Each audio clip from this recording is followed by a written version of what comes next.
नमस्कार, book shelf में आपका स्वागत है। आपको याद होगा अभी कल की बात है, हमारे देश के गृह मंत्री अमित शाह ने ये दावा किया है कि अपने देश से नक्सलवाद ख़त्म हो गया है। ख़ासतौर से छत्तीसगढ़ और बस्तर की बात वो तो लगातार करते रहे कि यहाँ से नक्सलवाद ख़त्म हो गया है या ये पूरी की पूरी विचारधारा उन्होंने ख़त्म कर दी है। इस तरह का दावा वो करते रहे हैं। संसद में इस पर लंबी लंबी बहसें हुई हैं और इस बारे में वर्षों से ये चर्चा चलती आई कि छत्तीसगढ़ हो, झारखंड हो, बिहार हो, तमाम जो नक्सलवाद प्रभावित क्षेत्र हैं वहाँ से कैसे नक्सली जो गतिविधियाँ हैं उसको ख़त्म करने के लिए केंद्रीय ताकतें पूरा जोर लगा रही हैं। लेकिन बस्तर के नक्सलवाद पर एक बेहतरीन किताब लिखी पिछले दिनों आपने पढ़ा होगा, लाल लकीर के नाम से हृदयेश जोशी ने। हृदयेश जोशी जाने माने पत्रकार हैं और टीवी की दुनिया में आपने उन्हें ज़रूर देखा होगा। हृदयेश जोशी ने ये जो किताब लिखी उसकी खासी चर्चा हुई और आज इसके संदर्भ में थोड़ी बातचीत करेंगे और इनके पूरे जो इनका रचना संसार है, ख़ास तौर से केदारनाथ पर भी इन्होंने बेहतरीन किताब लिखी है। जब केदारनाथ हादसा हुआ था उसके बाद से, और उस किताब का अंग्रेज़ी में अनुवाद भी हुआ है। साथ ही अनुवाद के बेहतरीन काम हृदयेश जोशी के हैं और हृदयेश इस वक्त हमारे साथ मौजूद हैं। बहुत स्वागत है आपका। बहुत बहुत शुक्रिया अतुल जी बुलाने के लिए। और लाल लकीर से शुरुआत करते हैं हृदयेश जी कि ये जो किताब आपने लिखी, जाहिर सी बात है अपने रिपोर्टिंग के दौरान आप इन तमाम क्षेत्रों में बहुत करीब से नक्सलियों की गतिविधियों को, उनकी विचारधारा को आपने समझा, उनकी कार्यशैली, जो काम करने का तरीका है उसे महसूस किया, देखा, और इस किताब के ज़रिए आपने एक उपन्यास की शैली में इसे लिखा। जाहिर सी बात है कि ये किताब चर्चित हुई और इसे छापा तब पेंगुइन ने छापा था, शायद हार्पर कॉलिंस ने। तो इस किताब के हवाले से आप ये बताएं कि उस रिपोर्टिंग के दौरान जो आपके अनुभव थे और आज का जो भारत में जो नक्सलियों को लेकर हमारे देश की जो सरकार है उसका दावा है, उसमें आप क्या महसूस करते हैं कि क्या वाकई नक्सलवाद ख़त्म होने की स्थिति में है?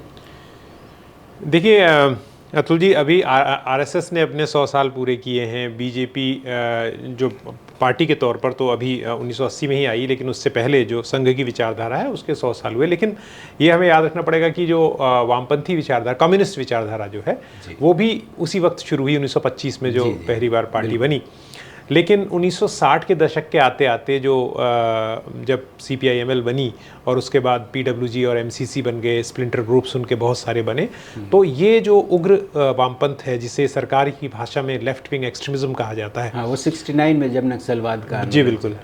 तो ये जो लेफ्ट विंग एक्सट्रीमिज्म है सरकार की भाषा में, इसका जो हम उसके बाद 20वीं सदी के उत्तरार्ध में, जो आखिरी दशकों में और शुरुआत में हम बहुत जो है क्रूर जो रूप है वो देखते आए। बहुत पावरफुली इन लोगों ने डोमिनेट किया एक लैंडस्केप को, और आपने सही कहा कि बस्तर उसका हेडक्वार्टर था। एक बड़ा मोड़ उस वक्त आया जब 2005 में रमन सिंह सरकार थी और केंद्र में मनमोहन सिंह सरकार थी, और मनमोहन सिंह ने उस समय ही एक बयान दिया था कि जो लेफ्ट विंग एक्सट्रीमिज्म है, यानी जो माओवादी हैं, वो सबसे बड़े इंटरनल सिक्योरिटी थ्रेट है। और ये बाज़ार में उन्होंने मार्केट को लेकर की बातचीत के संदर्भ में बात कही थी। और उसी वक्त छत्तीसगढ़ में एक जगह है, वहाँ पर चित्रकोट फॉल है जहाँ जगदलपुर के पास, वहाँ पर टाटा का एक प्लांट भी आ रहा था। तो ये तो खैर मैं बैकग्राउंड के लिए बता रहा हूँ। तो उस वक्त एक जो लड़ाई शुरू हुई सलवाजुड़ुम के रूप में, उसके बाद आदिवासियों के ऊपर एक संकट आ गया बहुत बड़ा। बहुत सारे लोगों को अपने घर छोड़ने पड़े, और उसके बाद फिर 2009 आते आते चिदम्बरम जब होम मिनिस्टर बन गए और छत्तीसगढ़ सरकार के साथ बड़ा अच्छा समन्वय था कांग्रेस का सरकार का, तो वहाँ पर फिर ऑपरेशन ग्रीन हंट शुरू हो गया। माओवादियों का जो बैकलैश है वो भी बढ़ा। तो बहुत सारी ऐसी घटनाएं हुई जिसमें बहुत सारे आदिवासी जो हैं या तो मारे गए या भाग गए अपना घर छोड़ के, और वो एक बहुत ही दुखद पहलू है आदिवासी इतिहास का। तो उस दौर में, जिसे रिपोर्टर के तौर पर जैसी भी आप देखना चाहें, मेरी खुशकिस्मती कहिए या एक बहुत ट्रेजिक पहलू को मेरे को अध्ययन करने का मौका मिला, और ये किताब जो है एक उपन्यास की शक्ल में आई। और ये किताब अगर आप देखेंगे, आपने पढ़ी होगी, तो ये 1998 की एक घटना से शुरू होती है और ये ख़त्म होती है 2013 में, जब बीजेपी का एक और विधानसभा चुनाव जीता था और उससे पहले बहुत सारे कांग्रेस के नेता मारे गए थे। लेकिन किताब पूरा होते होते 2016 में आई पहली बार उपन्यास की शक्ल में। तो किताब मूल रूप से इसकी जो प्रोटैगनिस्ट है, जो नायिका है, वो महिला है और इसमें 4 महिलाएं हैं, मुख्य महिला किरदारों से भरा हुआ है पूरा।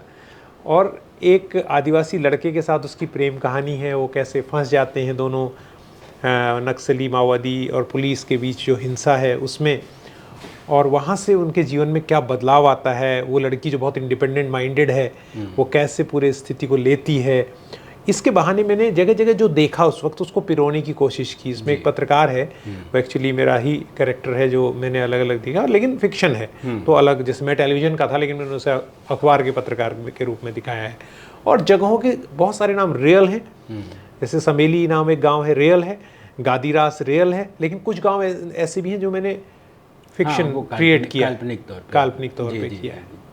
हाँ, लेकिन ये लाल लकीर लिखते वक्त जब आपने वहाँ इतना वक्त गुजारा, तमाम नक्सलियों से आपकी मुलाकात, बहुत अंतरंग बातचीत भी होती रही होगी और वैचारिक रूप से भी आपने उनको समझने की कोशिश की होगी कि आखिर ऐसी कौन सी विचारधारा है। जाहिर सी बात है कम्युनिस्ट विचारधारा तो होती है, लेकिन जो एक किसी भी आदिवासी को या किसी भी उस क्षेत्र में काम करने वाले जो वामपंथी, एक्सट्रीम वामपंथी हैं, उनको नक्सली बना देती है या इतना हिंसा की तरफ धकेल देती है कि सरकारी जो तंत्र है उसके खिलाफ उनका जो गुस्सा उपजता है। वो जो सवाल हैं, क्या आज की तारीख में वो सवाल मौजूद हैं आज भी तमाम सरकारी दावों के बावजूद? मैंने उसमें, मैं ईमानदारी से बताऊं, ये बात को बड़ा करीब से महसूस किया कि जो माओवादियों के अलग अलग ग्रुप बने थे, इसमें तेलुगु डोमिनेटेड ग्रुप जो है PWG का था, पीपल्स वॉर जिसे वो कहते हैं, जिन्होंने बाद में ये MCC के साथ मिलके CPI माओइस्ट बनाई 2004 में। तो इन लोगों के अंदर एक ये तो था बहुत कि मतलब जो आइडियोलॉजिकल एक अपना है कि इस देश को आइडियोलॉजिकल एक्सट्रीमिज्म, जिसको एक्सट्रीमिज्म, तो वो ये तो कहते थे कि बिल्कुल ये संसद नहीं है, ये तो पिगस्टाई है जो कहते हैं कि, और हमें एक लाना है उनके, वो सब उसमें भी दिखता है। लेकिन मैंने एक बात ये देखी कि आदिवासियों के साथ की विडंबना ये थी कि जिस गांव में जन अदालत लगती है, जिस गांव में उनका बोलबाला चलता है, तो उनका भी कई बार उनकी जो बातें हैं और जो उनका फिलॉसफी है वो बहुत, उसमें से अगर हिंसा वाला हिस्सा निकाल दें तो वो लगभग वही है जो भगत सिंह कह रहे हैं, बड़ी लोकतांत्रिक है। और ये कहना भी गलत नहीं होगा कि कई गाँव में छोटा मोटा उन्होंने काम भी कराया, उनको उनकी वजह से राहत भी मिली, जो कई सरकारी बाबू और ये फॉरेस्ट गार्ड्स और इन सब की अत्याचारों से उन्हें राहत भी मिली। लेकिन मैंने ये बहुत करीब से देख के, और बड़ी जिम्मेदारी से कह रहा हूँ, लेकिन मैंने ये भी देखा कि वो भी उसी तानाशाही से व्यवहार करते थे उन लोगों के साथ। जैसे अभी जब वहाँ पर जो लोग काम कर रहे हैं, जो उन्होंने सरेंडर कराया, तो उन्होंने एक बड़ी जोरदार बात कही, कुछ पत्रकार ही है वो वहीं का और अच्छा काम कर रहे हैं। उन्होंने कहा कि उन्होंने ऐसी लड़कियों से बात की, और मैं भी मिल चुका था, जो मजबूरी में, क्योंकि माओइस्ट को काडर चाहिए, उनका काडर नहीं बढ़ रहा है, मजबूरी में न चाहते हुए भी अपने परिवार को जो मिल रही एक जो उन पर दबाव डाला जाता है उसके तहत वो भी माओवादी आंदोलन में गई। लेकिन जो सवाल आपने पूछा वो बिल्कुल ठीक है कि सरकार तो ये हमेशा कहती रही कि 200 ज़िले हैं जिनमें माओवाद है, लेकिन देश में 200 ही ज़िले तो नहीं है, 750 ज़िले हैं। और 750 ज़िलों में से क्या 550 ज़िले खुशहाल हैं? ऐसा तो नहीं है। जहाँ माओवादी नहीं पहुँचे वहाँ क्यों विकास नहीं हुआ, वहाँ क्यों लोगों में खुशहाली नहीं आई? तो सरकार अपनी जिम्मेदारी से तो नहीं भाग सकती।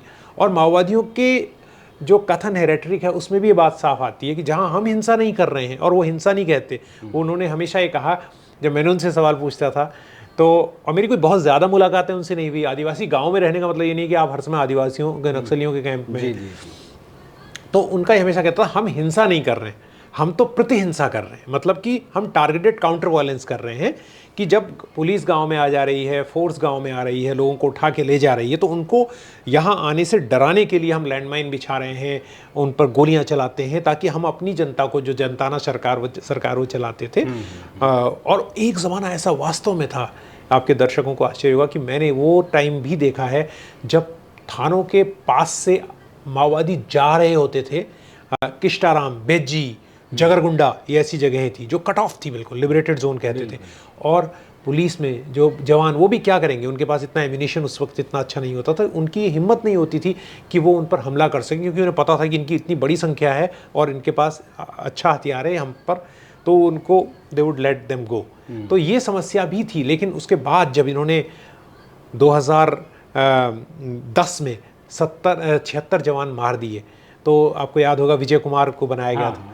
तो उसके बाद उन्होंने पहला काम यही किया कि पूरा का पूरा जो इलाके में बहुत एडवांस चिदम्बरम गृह मंत्री हुआ करते थे, उनके पास हथियार आए और बहुत ज़बरदस्त गोला बारूद, लीथल आर्मरी आई, और उसके बाद ये होना शुरू हुआ। और अब आते आते इस सरकार ने, क्योंकि इनका आइडियोलॉजिकल फ्रिक्शन भी है माओवादियों के साथ, तो इन्होंने जो काम किया है उसमें मतलब मेरे को लगता है आप ये जानना चाहेंगे, उसमें ये लगता है मुझे कि अभी जो हो रहा है वो नेचुरली स्पष्ट तौर पर माओवादी वीकेस्ट स्थिति में है अभी तक के अपने इतिहास में। लेकिन हमने देखा है कि वो पहले भी कई बार वीक हुए हैं, और उनकी आइडियोलॉजी में है कि जब बहुत ज़्यादा तूफान चल रहा हो तो शांत हो जाओ। तो सरकार को ज़रूरी है कि इस समय का उपयोग जो है वो शांति व्यवस्था के साथ साथ पॉलिटिकल जो दखल है उसको बढ़ाने में करे। क्योंकि अगर आप मैप उठा के देखेंगे जो माओवाद प्रभावित क्षेत्र का है, भारत का मैप मान लीजिए उठा लेते हैं हम, तो आप अगर उन नक्शों में उन जगहों में डॉट लगाएंगे जहाँ जहाँ माओवादी मजबूत हैं, वहाँ वहाँ पॉलिटिकल लीडरशिप कमज़ोर है। और जहाँ जहाँ पॉलिटिकल लीडरशिप मजबूत है, अब वो एक अलग बहस है कि पॉलिटिकल लीडरशिप कैसी है, ये है, वहाँ पर माओवादी कमज़ोर है। तो जो वैक्यूम को भरा है इन्होंने आंध्रा से यहाँ पहुँच के श्रीकाकुलम से जो लड़ाई शुरू होती है, वो वैक्यूम इसीलिए बढ़ा क्योंकि वहाँ पर कोई उनके पास नहीं था। नहीं, वो मैं समझ गया। जैसे अब लाल लकीर लिखते वक्त, क्योंकि इसका जो पीरियड है वो अब से 10, 12, 15 साल पुराना है जिस पीरियड में आपने ये लिखा। हाँ, लेकिन आज का बस्तर और तब का बस्तर, आपको संपर्क में तो कुछ लोग अभी भी होंगे। हाँ, जाना भी हुआ बीच में, रिपोर्टिंग के तौर पर चुनाव कवर करने तो जाती है। बिल्कुल। तो उस दौरान के बस्तर को आपने जैसा देखा और अब के बस्तर को जैसा आपने महसूस किया, देखा, उसमें कोई फ़र्क नज़र आया? एक बस्तर तो वो है जिसका जिक्र हमेशा से, मतलब जनरली दुर्भाग्य की बात हम नहीं करते। वो बस्तर बड़ा खूबसूरत है, उसका संगीत है, अपना कल्चर है, उसमें कोई डरने की बात भी नहीं। जैसे यहाँ पर लोग कहते थे, अगर मैं अपने रिश्तेदारों से कहता चलो बस्तर घूमने चलते हैं, वहाँ कौन घूमने जाएगा। उनको लगता था कि वहाँ हर जगह गोली चल रही है, पर वो एक इलाका है जहाँ पर हिंसा हो रही है। गाँव में तो ऐसा कुछ स्थिति नहीं है, और माओवादियों को भी कोई तकलीफ नहीं है जब तक कि आप उनको ये पता ना हो कि, जब तक उन्हें पता ना चल जाए कि ज़रूर इनके साथ कोई ये मुखबिर के तौर पर है या हथियार हैं या हमला करने आ रहे हैं। ये तो एक बस्तर है जिसमें जो बहुत रिच है, जिसके बारे में मतलब मैं चाहता हूँ कि मैं बात हो। दूसरा जो आप पूछ रहे हैं, नेचुरली आज की डेट में जो उस वक्त था, मैं आपको यकीन नहीं आएगा, इस किताब में भी एक जगह लिखा है, सीआरपीएफ वाले अपने फ़ोन नंबर देते थे, कहते थे घर वालों के, कहते थे भैया इनको बता देना कि हम ठीक हैं, हमें कोई दिक्कत नहीं है।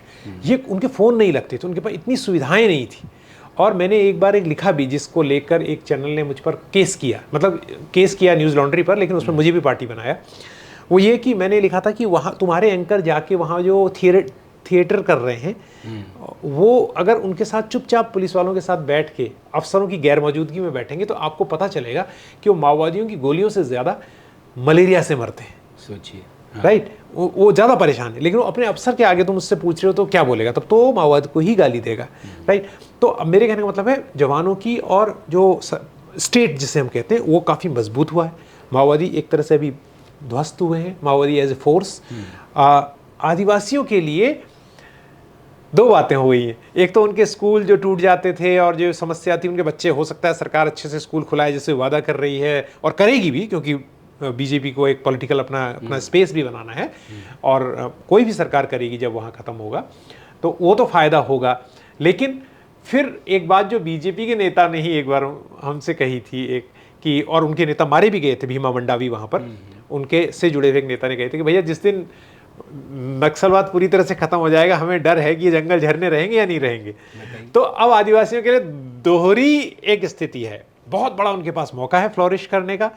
और हम जानते आए हैं कि सरकार में के साथ उनका कितने डैम्स को लेके, माइनिंग को लेके होते रहा है, तो सरकार इसको कैसे डील करेगी, कैसे भरोसे में लेगी, ये दोनों चीज़ें वहाँ पर। अच्छा जोशी जी, लाल लकीर से अब थोड़ा सा आगे चलते हैं और हम पहुंचते हैं केदारनाथ जी। यानी पर्यावरण पे आपने बहुत काम किया जी। पर्यावरण आप और इससे जुड़ा भी था बहुत नज़दीकी आपका रिश्ता रहा है पर्यावरण से। और ये किताब जो आपने केदारनाथ हादसे के बाद लिखा, उस किताब का जैसे अंग्रेज़ी अनुवाद भी अभी हमारे सामने है, पेंगुइन ने इसे छापा और अनुवाद किया, और इसको तो इसका जो 10 साल के बाद भी इसका एक संस्करण आया है जिसको सेतु प्रकाशन ने छापा है।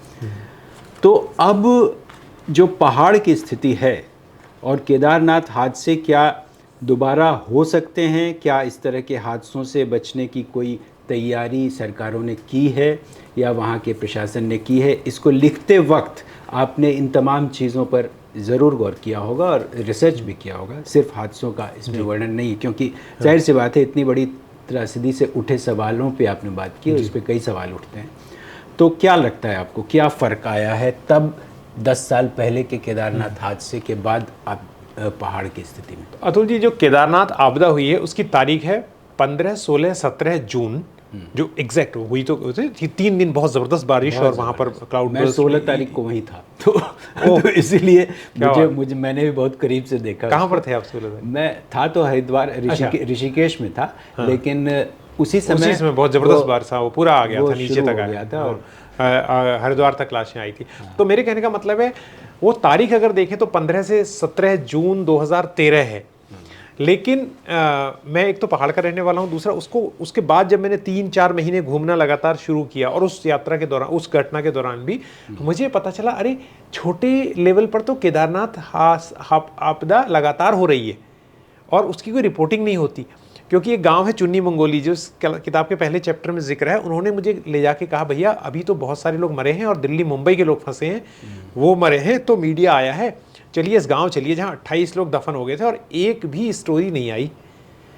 और फिर मैंने 28 लोग, एक लैंडस्लाइड आया और 28 लोग परिवार के मर गए और उन्होंने मुझे पूरा का पूरा गांव साफ हो गया। हाँ, और कोई खबर नहीं आई। और अभी भी जो हुआ है पिछले साल 2025 में जो हुआ है, मैंने उसका अपने YouTube चैनल में किया, छेनागाड़ में पूरा का पूरा छेनागाड़ साफ हो गया, नक्शे से मिट गया।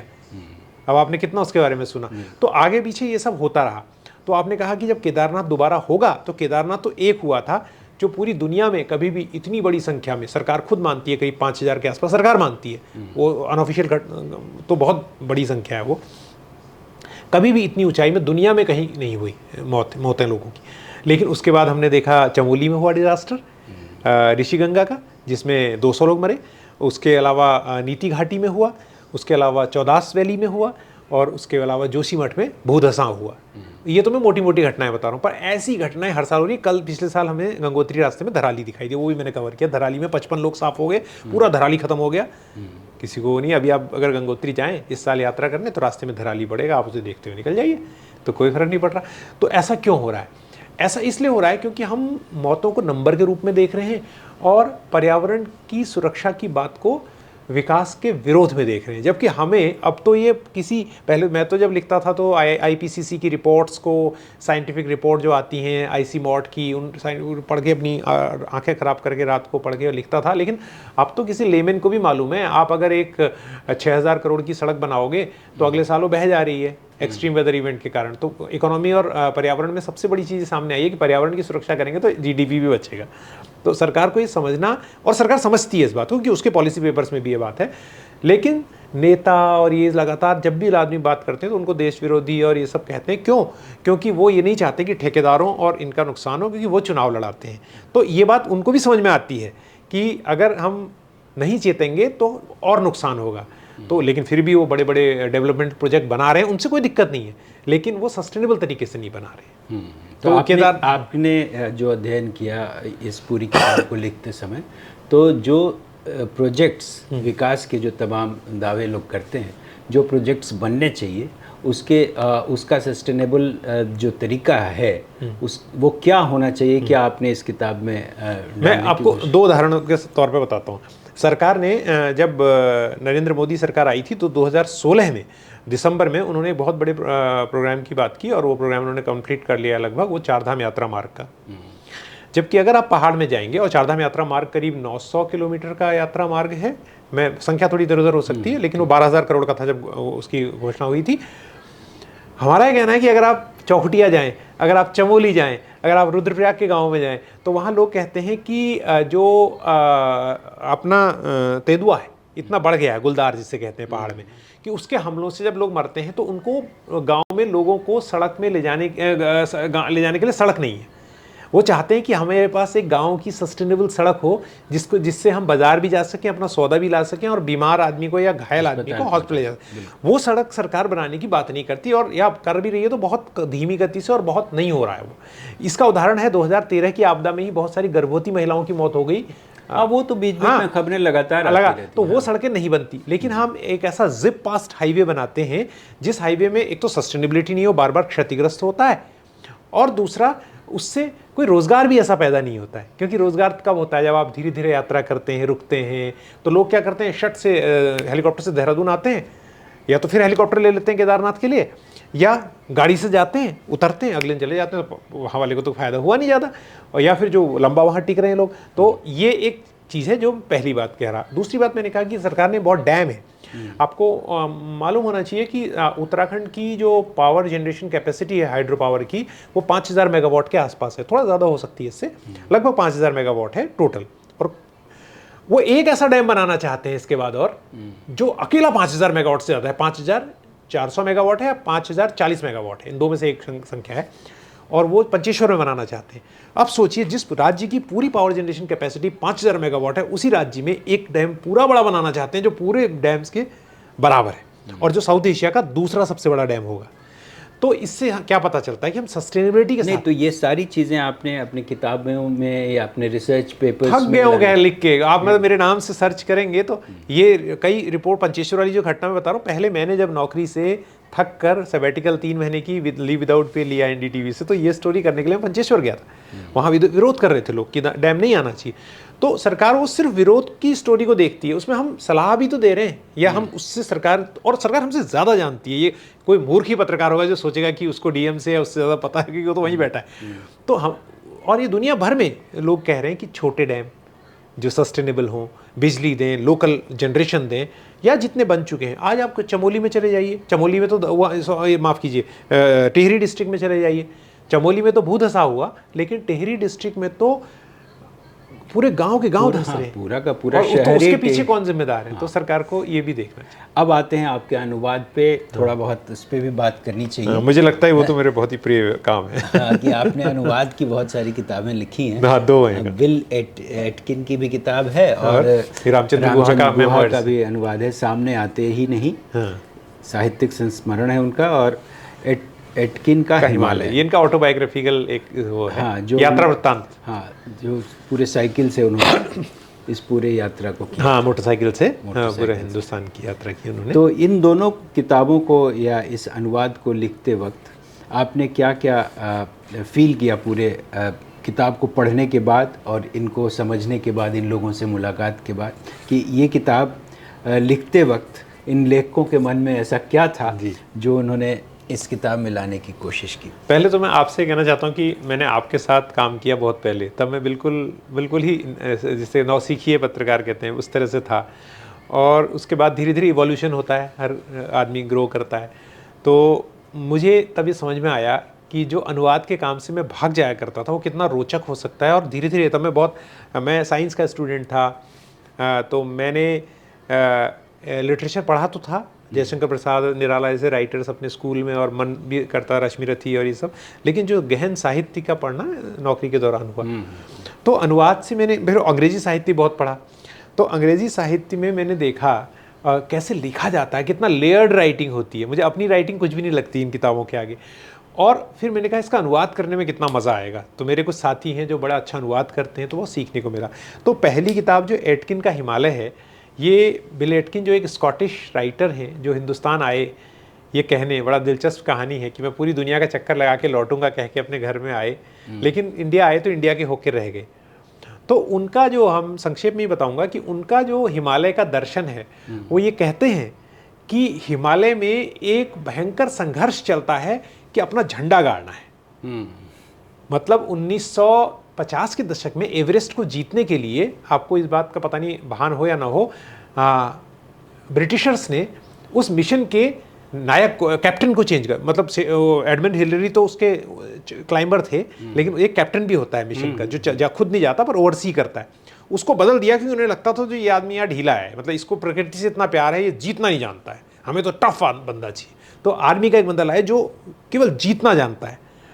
तो तब वो कहते हैं कि ऊंचाई पर हिमालय बहुत खूबसूरत नहीं लगता है, ऊंचाई पर हिमालय भले ही खूबसूरत ना लगे लेकिन इंसान के बहुत गंदा चरित्र बाहर दिखाई देता है, क्योंकि हिमालय के सबसे अच्छे अनुभव कम हाइट में होते हैं। तो ये इतना प्यारा थ्रेड है जो पूरी किताब में चलता है। और फिर बहुत सारी कहानी है जिसमें वो कहते हैं कि हिमालय में तो ऊपर चढ़ने के चक्कर में बहुत सारे लोग मरे भी शुरू में, क्योंकि उन्हें अपना नाम इतिहास में लिखाना था। लेकिन एक राइटर, उसका क्रैग ग्रेगोर है शायद उसका नाम, उसकी बुक का जिक्र करते हुए कहते हैं कि उसका जो नायक है और असली नायक है, मैं क्या उसका नाम मैं भूल रहा हूँ, वो बच्चा नया लड़का अपना सब कुछ छोड़ के अलास्का चला जाता है और कहता है कि मुझे जीवन से कुछ नहीं चाहिए, जो थोड़ा बहुत पैसा उसके वॉलेट में था वो भी जला देता है और अलास्का चला जाता है, लेकिन वहाँ जंगली फल खाने से मर जाता है। कहता देखो मौत उसकी भी हुई, मौत इनकी भी हुई, लेकिन ये अपने अहंकार के कारण मरे और वो बेचारा एक नौसिखिया भावना, मतलब एक शुद्ध भावना से प्रेरित व्यक्ति था, वो मरा। और दूसरी किताब जो है वो रामचंद्र गुहा का मेमोयर है, जो उन्होंने अपने एडिटर के बारे में लिखा है। मतलब बहुत किस्मत वाले लोग होते हैं जिनको ऐसे एडिटर मिलते हैं। इनका नाम रुकुन अडवाणी है और खुशकिस्मती से ये भी रानीखेत में रहते हैं, जो मैं भी जाते रहता हूँ, घर है हमारा। तो ये बड़ी अच्छी किताब है कि सेंट स्टीफेंस एक ज़माने में एक ऐसी लेयर थी जो मैं आप पढ़ते, वो दूसरा अंग्रेज़ चले गए तो एक नई अंग्रेज़ लेयर बन गई सेंट स्टीफेंस में। तो वहाँ से बड़े सारे लोग पढ़े, जिसमें शशि थरूर भी हैं, अमिताभ घोष भी हैं, रुकुन अडवाणी भी थे इनके सीनियर, और रामचंद्र गुहा भी थे। तो रामचंद्र गुहा कहते मैं तो क्रिकेटर था और रुकुन बहुत स्टूडियस था, तो वो मुझे कुछ समझता नहीं था। भाई रस्किन बॉन्ड पर कितनी किताबें लिखी गई, वो खुद वहाँ बैठ के लिखते ही हैं, पूरे पहाड़ को सबसे नज़दीक से समझते भी हैं। हाँ। आपने भी उनके बारे में कुछ काम किया ही है। जी बिल्कुल। रस्किन बॉन्ड तो नहीं, तो मैं ये बता रहा हूँ, ये किताब जो इन्होंने लिखी रामचंद्र गुहा ने, ये इनका एक मेमोयर है और ये कहने का है कि ये मेरा एडिटर है जो कभी भी, कुकिंग ऑफ बुक्स है अंग्रेजी में किताब का नाम, तो मैंने शाब्दिक ट्रांसलेशन ना तो इसका किया ना इसका किया है, तो ये कभी सामने आते ही नहीं, इनसे मिलने अगर आप जाओ ना तो मिलते ही नहीं कभी, मतलब अपनी जीवन में रहते हैं। और इन्होंने दुनिया के बहुत अच्छे, क्योंकि ऑक्सफोर्ड यूनिवर्सिटी 1910 में इंडिया में आई, तो उसके बाद इसके दूसरे तीसरे एडिटर थे ये। पहले एडिटर थे जो रॉय हॉकिन थे, और उसके बाद दूसरे तीसरे नंबर पे एडिटर बने, और इन्होंने रामचंद्र गुहा की किताबों को शुरुआत में काफ़ी छापा। तो ये जो है, ये एक मिर्ज़ा दाग दहलवी का शेर है कि खूब चिलमन से लगे बैठे हैं, खूब पर्दा है कि चिलमन से लगे बैठे हैं, साफ दिखते भी नहीं सामने आते भी नहीं। तो इसका ट्रांसलेशन जब मैंने किया, कुकिंग ऑफ बुक्स बड़ा अजीब सा लग रहा था, तो मैंने इसलिए सामने आते ही नहीं लिखा, कि जो मेन अच्छा नाम है कैरेक्टर है वो सामने ही नहीं आता। तो हमने बहुत लंबा हो जाएगा इस पर अगर बात करेंगे। लेकिन चलिए अच्छी बात है कि आपने इतना काम इस उम्र में ही आपने इतना सारा काम कर लिया, और अच्छी बात है कि साहित्यिक क्षेत्र में भी धीरे धीरे आपकी दखल बढ़ रही है। और ये तो आपके अनुभवों के आधार पर लिखी गई बहुत सारी चीज़ें हैं। जब आप रिपोर्टिंग करते हुए तमाम अनुभवों से गुजरे, आपने उसको समेटा, लेकिन इसके बावजूद साहित्य को पढ़ते हुए भी आने वाले वक्त में जो आपका जो प्रोजेक्ट है वो क्या है, जल्दी से संक्षेप में दर्शकों नहीं, ऐसा कोई वो नहीं है। एक बहुत फेमस राइटर हैं जॉर्ज ऑरवेल, उनको लेकर मैं कुछ काम कर रहा हूँ, लेकिन वो पता नहीं होगा भी नहीं होगा। लेकिन मैं उसका चिंतित नहीं हूँ कि मैंने एक और राइटर को पढ़ा, उन्होंने कहा कि काम को शुरू करना आपके हाथ में, खत्म हो ना हो तो भी नहीं, वो एंजॉय करना चाहिए उसको, तो आई एम नॉट बॉदर्ड कि खत्म भी होगा, पूरा होगा नहीं होगा, अच्छा काम होगा। बहुत धन्यवाद हृदय जी, बहुत शुक्रिया। और इन किताबों पर थोड़ी चर्चा हुई, अच्छा लगा। बहुत शुक्रिया। बुक शेल्फ में आपका बहुत धन्यवाद। बिल्कुल, थैंक यू।